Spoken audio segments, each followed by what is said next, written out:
Hello guys, welcome back. तपाईहरुलाई फेरि पनि हाम्रो भिडियोमा स्वागत छ। तपाईहरुले देख्न सक्नुहुन्छ आज हाम्रो सानो यात्रा चाहिँ डोटी जिल्ला दिपायल सिलगढी नगरपालिकाको भाइरल पुल भन्ने ठाउँसम्म चाहिँ हाम्रो यात्रा रहेको छ।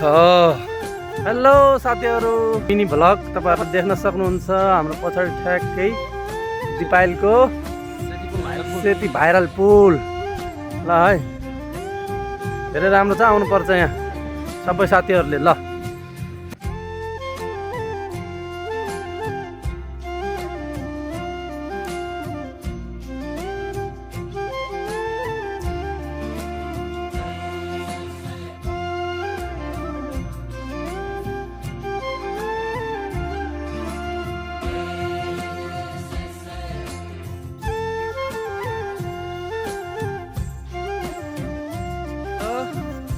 सबैजनाले भिडियोलाई like, comment, share and subscribe पनि गरिदिनु होला। धन्यवाद।